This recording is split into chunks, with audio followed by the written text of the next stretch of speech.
UFC fighters have a way of humbling even the most confident interviewers, like when UFC fighter Mike Perry was being interviewed ahead of his bout with Donald Cowboy Cerrone. What you have in your body, whether it's a picogram or a pictogram, why have you tested now positive? Next question, please. Thank you. Oh, wow. Out of nowhere, the interviewer hit him with a completely off-topic question, something that had nothing to do with the fight. You and Luis Pena, best friends? Mike Perry's face said it all, confused, caught off guard, and clearly not in the mood. And when it came time for him to answer, let's just say the reporter instantly regretted asking. Oh, you guys hanging out all the time. It's Violent not my Bob Ross? vlog. He's here for the fight. He's a good guy. Why you gotta be gay with it?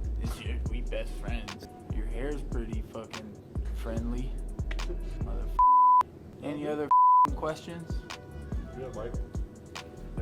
Now, the reporter got off easy compared to the guy who tried it with Nate Diaz. In his case, it almost escalated to a full-blown assault. Why? Apparently, the TMZ reporter had been talking recklessly online about one of Nate's close friends. So when they came face to face, Nate didn't forget, and definitely didn't forgive. Nah, man, you take away pizza about my negative vibes.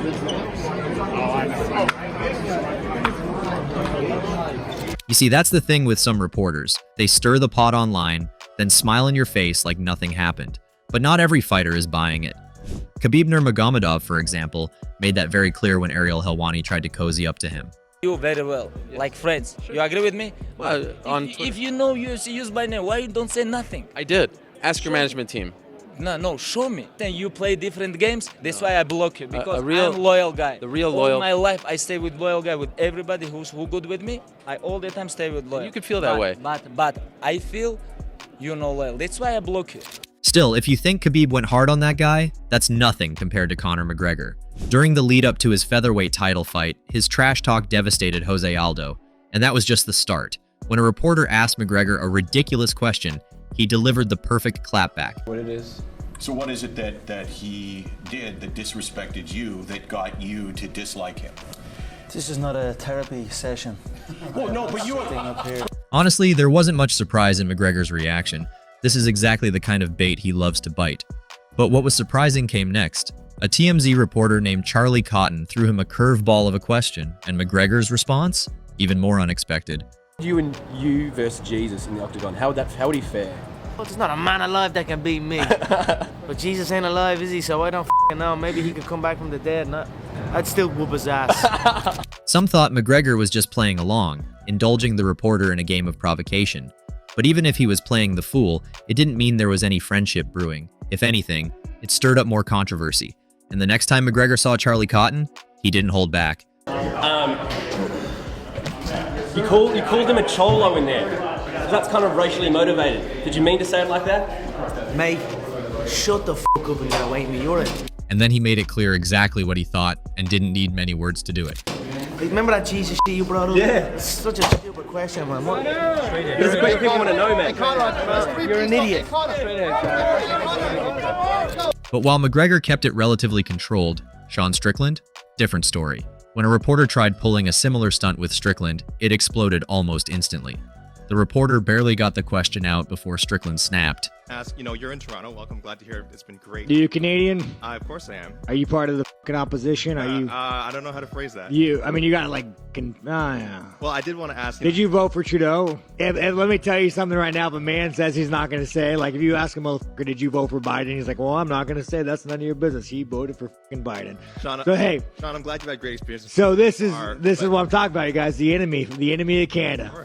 And rather than backing off, the reporter doubled down. He even brought up an old controversial tweet just to press harder. Gay and lesbian community in this city. I did want to ask you about something you wrote a couple of years ago. You said if I had a gay son, I would think I'd... Oh, look, another. I'm saying to you, the swamp, you guys, the swamp. Let me ask you something. Are you gay? Well, no, I'm asking. This is a part of. Are you a gay man? I'm an ally of the community. Okay. If you had a son and he was like, you had a son, he was gay, you'd be like, oh man, you don't want a grandkid? No problem with it. You'd think the reporter might take the hint and back off, but no. He came at Strickland again, and this time Strickland was more than ready with a savage reply. 10 years ago, to be trans was a mental fucking illness. And now all of a sudden, people like you have fucking weaseled your way into the world. You are the definition of weakness. Everything that is wrong with the world is because of fucking you. And the best thing is the world's not buying it. The world's not buying your fucking bullshit you're fucking peddling. I don't want my kids being taught about, who they could fucking school. I don't want my kids being taught about, you want to look at the fucking enemy to our world? It's that right there, asking these stupid questions. Now imagine trying that with Nate Diaz. If you know anything about him, you know that wouldn't go well. Just ask streamer N3on. At a press event ahead of Diaz's fight with Jorge Masvidal, N3on started off cool, asking all the right things. Two things, man. First question is, who inspired you when you were, first up and coming when you were boxing? Who really made you want to become one of the greats? Well, my cousin, my big brother, when a lot of good shit, a lot of people. I like Mike Tyson, Roy Jones. But anyone who knows N3on knows the guy lives for chaos. By the second question, N3on went too far and found himself in real trouble. Second question I have for you today, man, is when you do get knocked out, are you going to retire? Or if...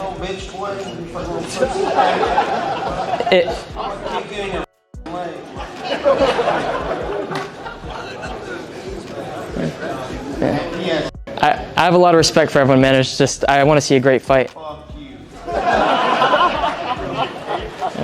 And while it may have seemed like the confrontation ended at the press conference, for Diaz it was far from over. Moments later, Diaz did the unthinkable. He sent his crew after N3on. I'll call Masvidal. Just get in the car. I'm sorry. The streamer only avoided a beatdown thanks to some fast feet and a head start. Clearly, he hadn't done his homework on the Diaz brothers. And speaking of them, there was the time Ariel Helwani tried interviewing Nick Diaz. Helwani asked a straightforward question about an upcoming fight, but Diaz knew exactly who he was dealing with. It took less than 5 seconds for Nick to shut it down and tell Helwani exactly what he thought of him. That was probably the most polite way Nick Diaz could have said it, and honestly, he wasn't wrong. Reporters have a habit of trying to stir the pot, asking loaded questions, hoping to catch fighters off guard or provoke something controversial on camera. Take, for example, the time a reporter brought up Tony Ferguson's mental health, not in a private setting, but during a press conference, and not to Tony directly at first, but to Khabib Nurmagomedov. There's some people that are saying maybe he's doing this to promote, but other people are saying maybe he has some mental problems and there's something wrong with him. May I ask, which do you think it is? Honestly, it's like nothing personal here. I don't want to talk about his problem, like family stuff, mental stuff, like everybody sit here, everybody have problem. Khabib, to his credit, tried to handle it with some restraint. But when another reporter later asked Tony himself about the same issue, well, let's just say the response was exactly what you'd expect from a guy like Tony Ferguson. You seem to be in really great spirits. I commend you for going headfirst into some mental health issues and working through that. It takes a lot of courage as a professional athlete, especially. A lot of people look up to you. You. There are just certain questions you don't ask a UFC fighter in public, and mental health is definitely one of them. But somehow, reporters never seem to learn. Just look at what happened with Jon Jones. Now, Jones has never exactly been thrilled with media attention, especially when it drifts into personal territory. So when reporter Isabel Kostic brought up a particularly sensitive topic at the UFC 232 pre-fight press conference, right after the event had been relocated from Las Vegas to Los Angeles under controversial circumstances, it was a bold move. How come this is the third time we're actually taking focus from the fighters and the fights and talking about what you have in your body, whether it's a picogram or a pictogram? Why have you tested now positive? Next question, please. Thank you. He tried to shut the question down, but of course reporters rarely take no for an answer. Sometimes, though, the best response is just to walk away, and that's exactly what Chael Sonnen did, live on TV. In 2011, fresh off his domination of Brian Stann at UFC 136, Chael Sonnen showed up on Canadian TV for an interview with Michael Landsberg. He'd just called out Anderson Silva for a rematch, bold as ever, even claiming he'd hand Silva his belt if he lost. That one-liner, it was all Landsberg needed to pounce. 5 weeks later, Chael, you backed down? Is that the truth? What? You backed down. Didn't you say that the offer has expired and you're no longer willing to throw out those terms? You might want to take the bass out of your tone. I'm not sure you know who you're talking to here, but I've never backed down from anything, so check your facts. Okay, so you're saying that you will fight Anderson Silva and that if he beats you, you will leave the UFC forever. When? What are you talking about? What is this, your first day on the job? But clearly Sonnen wasn't in the mood to play along, and instead of continuing with it, he simply got up and left the interview, midway through the show. Not my time to come and give you an interview. Do you have anything pertinent to ask, or are we just going around and around?